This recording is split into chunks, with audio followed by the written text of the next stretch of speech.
अपने ही विभाग के एसटीएफ के पदाधिकारियों के ऊपर गोली बरसा। और ये बहुत बड़ा दुर्भाग्य है। आखिर बिहार में ही ऐसा घटना क्या जो उसमें संलिप्त हो सकते हैं। इस स्थिति को देखकर कभी आप ही के विभाग के लोग आप ही के विभाग पे सवाल खड़ा करते हैं, ये भी स्थिति पैदा होती है। ये तय है कि प्रशासन, अपराध से जुड़ा हुआ प्रशासन हमारे बिहार में पल रहा है। बिहार की जज्बात के साथ में ये खिलवाड़ हो रहा है, बिहार के लोगों के इमोशन के साथ में खिलवाड़ हो रहा है। कभी दर्द युवाओं को पीट करके देता है, कभी 32 लाख लूट करके देता है। नमस्कार, प्रणाम, मेरा नाम अश्विनी प्रताप सिंह है और आप देशवा न्यूज देख रहे हैं। हमारे साथ महिला एंकर वैष्णवी जी हैं और आज हम बात करने आए हैं प्रशासन पे सवाल खड़े हो रहे तमाम तरह के विषयों पर, क्योंकि बिहार में आए दिन प्रशासन के ऊपर अनेकों सवाल खड़ा होता है। क्योंकि प्रशासन कभी लूट में संलिप्त रहती है, जैसे सारण में 32 लाख रुपया लूटा गया था। कभी प्रशासन किसी आम व्यक्ति को मार देती है, कभी प्रशासन गलत कार्यों में संलिप्त रहती है। बहुत सारा घटना इस प्रकार का होते रहता है और इन चीज़ों को लेकर के अनेकों सवाल खड़ा होता है। आज का देखिए ना किस प्रकार का घटना है बिहार में। आज एक एएसआई, जो निलंबित एएसआई हैं, उनके घर से करोड़ों रुपया बरामद किया गया। उनके घर पे बंदूक और गोली बरामद किया गया। उनके घर पे एक आतंक का ठिकाना, समझ लीजिए हमारे शब्दों में कि वो एक आतंक का ठिकाना देखा गया। और कैसे बरामद किया गया उन चीज़ों को, इन चीज़ों के बारे में अगर समझना है तो खबर में बने रहिए, क्योंकि एक ऐसे एएसआई हैं, वो अपने ही विभाग के एसटीएफ के पदाधिकारियों के ऊपर गोली बरसाते हैं। सही बात है वैष्णवी जी।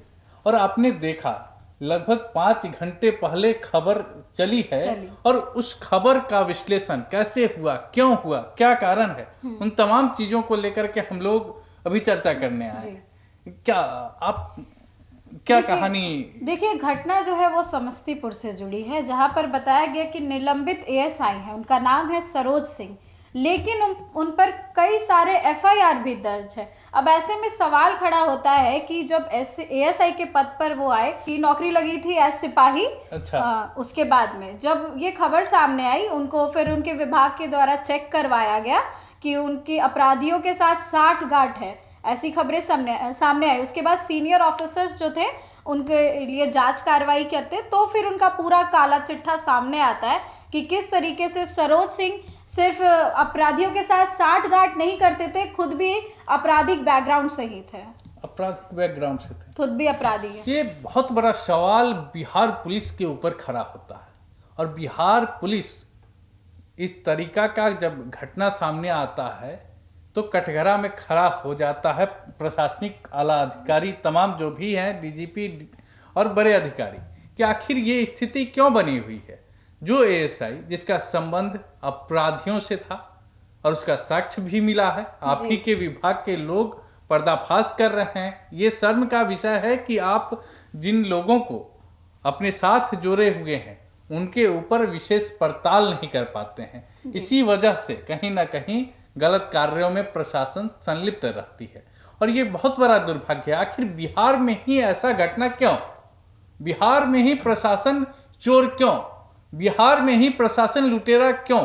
और बिहार में ही प्रशासन आम लोगों को मारती है क्यों? क्योंकि पटना में भी आए दिन अनेकों घटना सामने आता है जहां विद्यार्थी के ऊपर लाठीचार्ज किया जाता है। बहुत सारा सवाल है और आज उन तमाम सवालों का जवाब लेने के लिए हम लोग देशवा के ऑफिस में बैठ करके ये सवाल खड़ा कर रहे हैं। और बिहार पुलिस से सवाल है, प्रशासनिक आला अधिकारियों से सवाल है कि आखिर ये स्थिति क्यों बनी हुई है। वैष्णवी जी हैं अभी कैमरे के पीछे, हम लोग चर्चा कर रहे थे कि आखिर इस प्रकार का आपराधिक इतिहास जिसका रहा हो, वो लोग कैसे प्रशासन, उनको तो बर्खास्त करना चाहिए था, निलंबित करके रखे। निलंबित है वो, सिर्फ उनको तो बर्खास्त करना चाहिए था। आखिर इतना गंभीर आरोप जिसके ऊपर है, जिसकी संलिप्तता अपराधियों के साथ में है, उनको मतलब संवार करके रखना, यानी कि किसे बचाने की कोशिश की जा रही है। और इस वजह से अनेकों सवाल खड़ा होता है कि उसमें और भी अधिकारी हैं जो उसमें संलिप्त हो सकते हैं। इस स्थिति को देख करके संभावना हो सकता है। और बिहार को बदलने के लिए हम लोगों का विशेष आग्रह है, देशवा न्यूज के तमाम जो भी हमारी टीम के लोग हैं उनका विशेष आग्रह है कि अगर बिहार को बदलना है तो नीति और रणनीति को बदलना पड़ेगा, सिस्टम को सुधारना पड़ेगा। जिस सिस्टम में बिहार बदलाव की नीति हो, बिहार में शासन हो लेकिन सिस्टम से शासन चलाया जाए।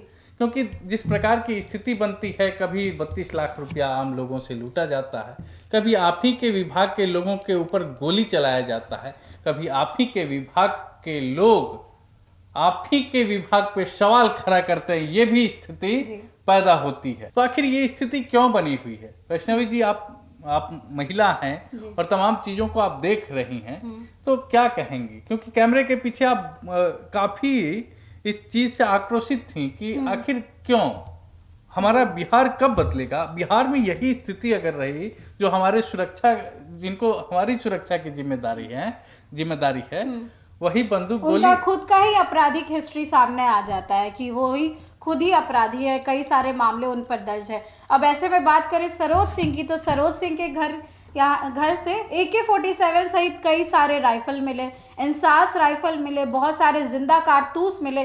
तो इतने सारे अवैध हथियार जिस पे प्रतिबंध है वो कैसे मिल पा रहे हैं सरोज सिंह के ठिकानों से, ये भी एक बड़ी बात है। और सिर्फ इतना ही नहीं, कैश काउंटिंग की मशीन भी मिली है और कुल 1,40,00,000 रुपए बरामद किए गए। तो ये बहुत बड़ा अमाउंट है। क्या जो मिला सिर्फ वही हो सकता? नहीं, बिल्कुल नहीं, उसमें कहीं ना कहीं और भी खास बहुत सारे पहलू व्यवस्था होगा। हाँ, और बहुत सारा पहलू इस वीडियो में जुड़ा हुआ है, बहुत सारी कहानियां इस वीडियो में आज खुलासा होगा जी। क्योंकि जिस प्रकार की स्थिति देखने को मिली है, इससे तय है कि प्रशासन, अपराध से जुड़ा हुआ प्रशासन हमारे बिहार में पल रहा है। और इस पे अगर लगाम नहीं लगाया गया तो समझ लीजिए कि बिहार नहीं, ये बर्बादी, भारत की बर्बादी का तस्वीर वहां दिखा है। क्योंकि ये बहुत बड़ा सवाल है। जिनको बंदूक दिया जाता है आम जनता की रक्षा के लिए, वह अपने ही विभाग के लोगों के ऊपर गोलीबारी हुआ है जी। STF की टीम वहां पहुंचती है तो STF की टीम फायरिंग करती है, लेकिन फिर उधर से जवाबी फायरिंग भी सरोज सिंह की तरफ से की जाती है और कुल 5 लोग वहां से गिरफ्तार भी किए गए इस दौरान। तो क्या दृश्य रहा होगा उस टाइम, कितनी ज्यादा उस तांडव को समझने का प्रयास कीजिए कि वो तांडव कैसा रहा होगा।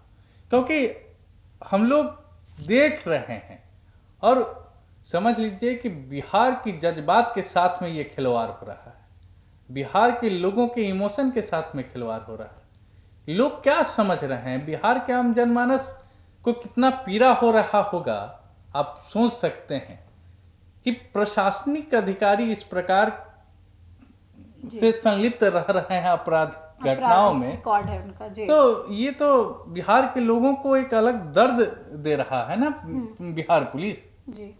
कभी दर्द युवाओं को पीट करके देता है, कभी 32 लाख लूट करके देता है, तो कभी अपने में फायरिंग करके, और उनके घर पे करोड़ों रुपया कैश मिलते हैं, अवैध हथियार बरामद किए जाते हैं।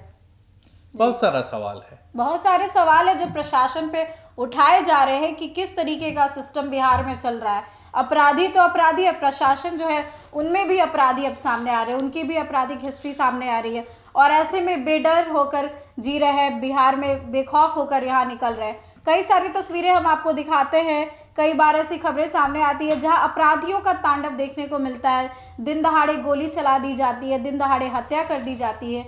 लेकिन अब ऐसे में एक निलंबित ASI की खबर सामने आई। निलंबित ASI है वो सरोज सिंह, प्रशासन में थे, वो बिहार प्रशासन में पुलिस थे, लेकिन अब देखिए उनकी तरफ से क्या खबर सामने आ रही है, कुख्यात निकले वो। तो हम लोग तथ्य भी देंगे, सबूत भी देंगे, प्रशासनिक लेटर भी सामने हम लोगों को दिखाएंगे कि क्या कुछ लेटर आया है वैष्णवी जी।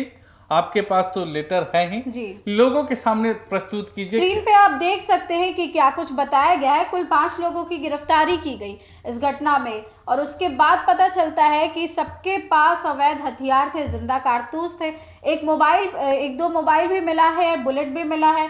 अब ऐसे में ये बहुत बड़ा चिंता का विषय है और काफी सोच विचार करने वाला है कि जिस प्रशासन की जिम्मेदारी नागरिकों को बचाना है वो क्या कर रही है। अच्छा, सबसे बड़ा सवाल, जो एसटीएफ पुलिस के अपने विभाग के लोगों के ऊपर फायरिंग कर सकता है, वो आम लोगों को क्या समझता है? बिल्कुल कुख्यात है, उसका तो आपराधिक हिस्ट्री ही है। ये कहीं ना कहीं प्रशासनिक विभाग को भी बर्बाद करने का ये नया साजिश है। ऐसे ऐसे लोगों को पावर और पैसे का इस्तेमाल करके आपके विभाग में घुसाया जाता है और आपके विभाग का डाटा कहीं ना कहीं किसी माध्यम से लीक करवाया जा रहा है। तभी तो उस जो डाटा पाया गया होगा सिर्फ आपराधिक इतिहास का नहीं हो, और भी बहुत सारी चीजें जुड़ी होंगी। उनका और भी पड़ताल अगर होगा तो सारा कहानी स्पष्ट हो जाएगा वैष्णवी जी। क्योंकि हम जो भी चीज समझ पा रहे हैं वो हमारा मन दावा करता है, हम दावा करते हैं कि सिर्फ वहीं तक वो व्यक्ति सीमित नहीं है जी। उसका दायरा बहुत बड़ा है और उसके अंदर पूरा बिहार पुलिस डूब जाएगी जी। तो देखिए, बड़ी बात है, बड़ी खबर सामने आई और ये जांच का विषय है। अब इसमें चेक करना होगा कि क्या कुछ और खुलकर सामने आता है। इस खबर को लेकर आपकी जो भी राय है कमेंट सेक्शन में ज़रूर शेयर करें। इस खबर में बस इतना ही। आगे की अपडेट्स के लिए देखते रहे देशवा न्यूज़।